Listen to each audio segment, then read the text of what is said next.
2 ದಿನಗಳ ಹಿಂದೆ ನೇಹಾ ನಿರಂಜನ್ ಹಿರೇಮಠಗಳ ಹತ್ಯೆ ಒಂದು ಬಹುದೊಡ್ಡ ಸಂಸ್ಥೆಯ ಆವರಣದಲ್ಲಿ ನಡೆದಿರತಕ್ಕಂತಹದ್ದು ಈ ದೇಶದ ಕಾನೂನು ಸಮಾಜ ಎಲ್ಲರೂ ಸಾಧು ಸನ್ಯಾಸಿಗಳು ತಲೆ ತಗ್ಗಿಸುವಂತಹ ಕಾರ್ಯ ಇದಾಗಿದೆ. ನಾನು ಇಷ್ಟೇ ಹೇಳಲಿಕ್ಕೆ ಇಚ್ಛಪಡ್ತೇನೆ, ಪ್ರಧಾನಮಂತ್ರಿಗಳ ಬಗ್ಗೆ ಎಲ್ಲರಿಗೂ ಅಭಿಮಾನ ಇದೆ.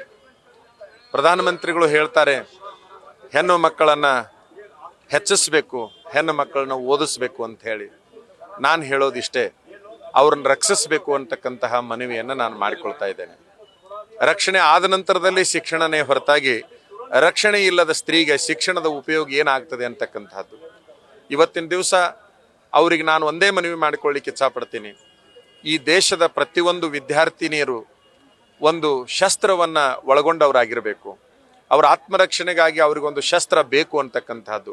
ಯಾವುದೇ ಪಾಪಿಗಳು ಬಂದರೆ ಆಗಿಂದಾಗನೇ ಅವ್ರನ್ನ ಗುಂಡಿಕ್ಕಿ ಕೊಲ್ಲುವಂತಹ ಒಂದು ವ್ಯವಸ್ಥೆ ಕಾನೂನು ಈ ದೇಶದಲ್ಲಿ ಬಂದಾಗ ಮಾತ್ರ ಬಹುಶಃ ಈ ದೇಶದ ಮಹಿಳೆ ಸ್ವತಂತ್ರವಾಗಿ ಬದುಕಲಿಕ್ಕೆ ಸಾಧ್ಯ ಅಂತಕ್ಕಂಥದ್ದು.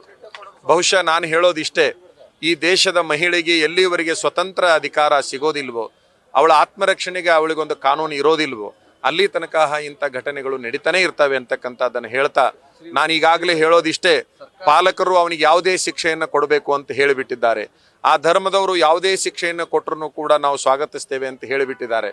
ಬಹುಶಃ ಪಾಲಕರು ಒಪ್ಪಿಕೊಂಡ ನಂತರದಲ್ಲಿ, ಆ ಧರ್ಮ ಒಪ್ಪಿಕೊಂಡ ನಂತರದಲ್ಲಿ, ಇಡೀ ದೇಶ ಒಪ್ಪಿಕೊಂಡ ನಂತರದಲ್ಲಿ ಇವರು ಯಾವ ಕಾರಣಕ್ಕಾಗಿ ಅದನ್ನು ತಡೆ ಹಿಡಿತಾರೆ ಅಂತಕ್ಕಂಥ ಪ್ರಶ್ನೆ ಇವತ್ತಿನ ದಿವಸ ಸಮಾಜದ ಮುಂದಿದೆ ಅಂತಕ್ಕಂಥದ್ದು. ರಾಜ್ಯ ಸರ್ಕಾರ ನಿರ್ಲಕ್ಷ್ಯವನ್ನು ತೋರಿದೆ, ಕೇಂದ್ರ ಸರ್ಕಾರ ಇದನ್ನು ಚುನಾವಣೆಯ ಅಸ್ತ್ರವನ್ನಾಗಿ ಮಾಡಿಕೊಂಡಿದೆ. ಈ 2 ಸರ್ಕಾರಗಳು ನಾಚಿಗೆಟ್ಟು ನಿಂತಿದ್ದಾವೆ, ಜನರ ಹಿತವನ್ನು ಬಯಸ್ತಾ ಇಲ್ಲ ಅಂತಕ್ಕಂತಹ ಮಾತನ್ನು ಈ ಸಂದರ್ಭದಲ್ಲಿ ಹೇಳಲಿಕ್ಕೆ ಇಚ್ಛಪಡ್ತೇನೆ.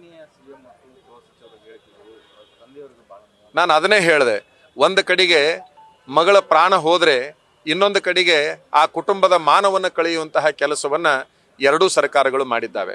ಬಹುಶಃ ನಾನು ಹೇಳೋದು ಇಷ್ಟೇ, ಒಂದು ಮನೆತನದ ಒಂದು ಸಮಾಜದ ಮಾನವನ್ನೂ ತೆಗೆದಿರಿ, ಆ ಕುಟುಂಬದಲ್ಲಿ ಒಂದು ಮಗುವಿನ ಪ್ರಾಣವನ್ನೂ ತೆಗೆದಾಗಿದೆ. ಇನ್ನೂ ಏನು ಮಾಡ್ಬೇಕಂತ ಮಾಡಿದ್ದಾರೆ ಅಂತಕ್ಕಂತಹ ಪ್ರಶ್ನೆ ಉದ್ಭವ ಆಗಿದೆ.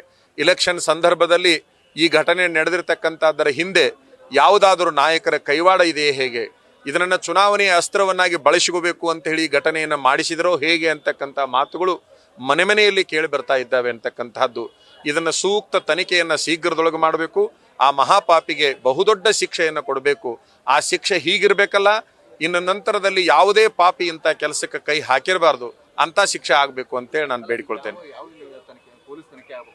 ಯಾವ ತನಿಖೆಯೂ ಆಗೋದು ಬೇಡ, ಎಲ್ಲರೂ ಒಪ್ಪಿಕೊಂಡಾಗಿದೆ, ಎಲ್ಲರೂ ಏನನ್ನ ಬಯಸಿದ್ದಾರೆ ಅದು ಆಗಬೇಕು ಅಂತ ನಾನು ಬಯಸ್ತೇನೆ. ನ್ಯೂಸ್ ಫಸ್ಟ್, ನಿರ್ಭೀತಿಯಿಂದ ನಿಮ್ಮ ಪರವಾಗಿ.